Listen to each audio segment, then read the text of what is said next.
De retour sur Andy FM sur le 107.3, je suis toujours en compagnie de Patrick Belvaux. Je rappelle que l'on va parler de différents arts japonais durant cette émission. Je rappelle également que Patrick Belvaux est professeur d'aïkido et justement nous allons parler durant cette seconde partie d'émission de l'aïkido. Alors Patrick, dans un premier temps, expliquez-nous ce qu'est l'aïkido.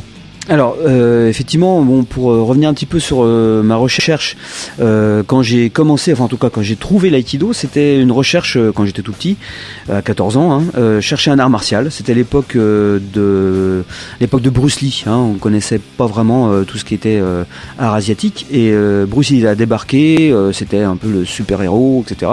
Puis à 14 ans, c'était un petit peu la recherche.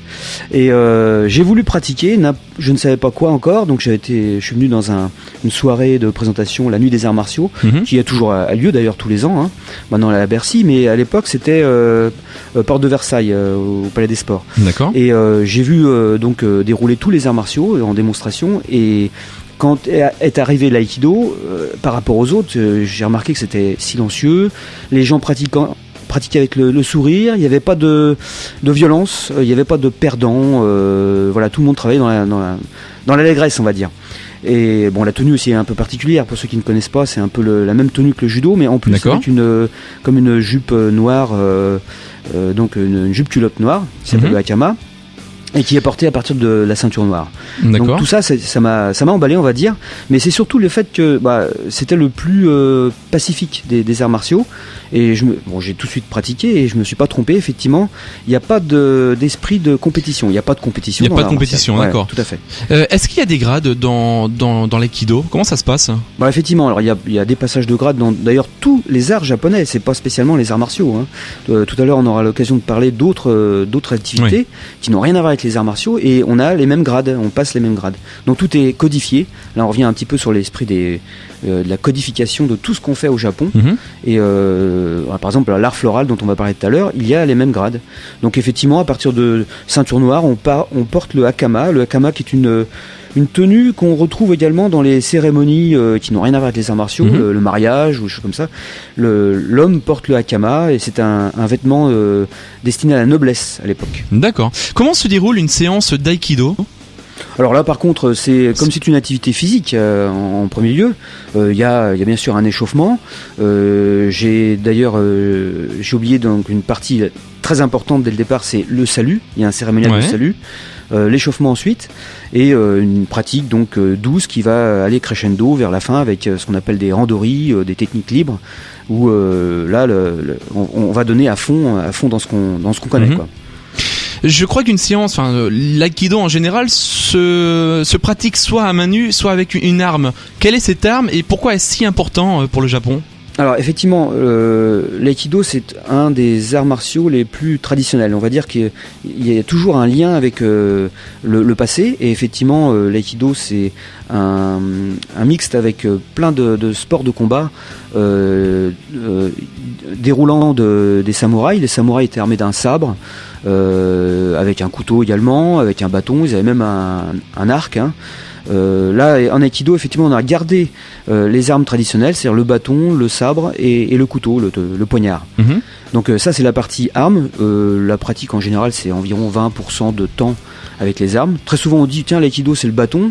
Et je vous dis, c'est à peu près 20% de la pratique, pour rester toujours dans l'historique, dans le fondement de cet art. Et il y a une partie donc proche des arts martiaux, mais il y a aussi une partie philosophique. Le fondateur a créé un mixte entre les armes, l'art martial, et aussi une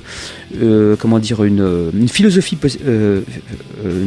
pacifique. D'accord. Et ce fondateur qui s'appelait Morihei Ueshiba, qui est décédé en 1969, a réussi à scinder, à mixer deux choses qui n'avaient rien à voir.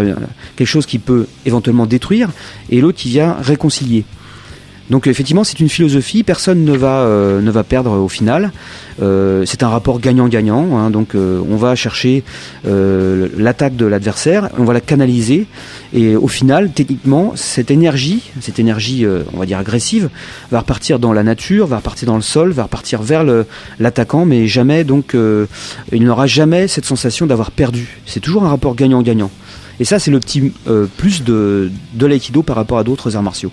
J'imagine que c'est quand même très compliqué pour apprendre l'aïkido. Combien de temps vous concernant ça vous a pris? Est-ce qu'on peut devenir finalement un bon alors je sais pas, on peut pas tellement parler de combattant, mais combien de temps faut-il pour être un très bon pratiquant de cette discipline? Alors là, ça dépend de l'individu. Là, on peut pas non plus dire de quoi que ce soit au niveau du temps. Maintenant, bon, c'est vrai qu'avec un petit peu de recul, on peut s'apercevoir que quelqu'un qui on peut pas dire maîtrise non plus, c'est difficile de dire ça, mais commence à bien bouger en Aikido et bien comprendre le système, on va dire qu'il faut peut-être minimum 5 ans quand même. Ouais, quand même 5 ans, effectivement. Quel est le but de cette activité? Vraiment le but fondamental de cette activité? J'imagine, là vous disiez tout à l'heure que finalement ce n'est pas un véritable combat, il n'y a pas d'agressivité. C'est quoi le but fondamental? Si, c'est pas de l'agressivité, mais enfin il y a une attaque, une agression, donc c'est à base de coups de poing, de frappe de couteau, saisie, étranglement, des choses comme ça. Ça c'est donc la partie attaquante, on appelle ça le personnage qui attaque, c'est le personnage Uke. D'accord. Et en face, le personnage qu'on appelle Tori va faire la technique de conduite de cette énergie. Ce qui est intéressant, c'est que à notre époque, l'aïkido s'est développé, mais à un tel point que dans les entreprises, certains coachs se servent de l'idée de l'aïkido, c'est-à-dire que dans une entreprise, il y a toujours une agressivité, une recherche de faire toujours mieux, plus, etc., avec des tensions internes. Et certains coachs professionnels vont faire en sorte qu'ils vont prendre exactement la même conduite, c'est-à-dire diriger cette agressivité, diriger la recherche de profit, si c'est une société, et dans la bonne direction, et non pas vers un conflit, vers un problème, quoi. On va faire une petite pause musicale. Patrick, on continuera de parler de l'aïkido, parce qu'il y a beaucoup de choses à dire sur cette discipline tout de suite après la pause. Et bien, nous allons donc écouter une nouvelle chanson. À tout de suite.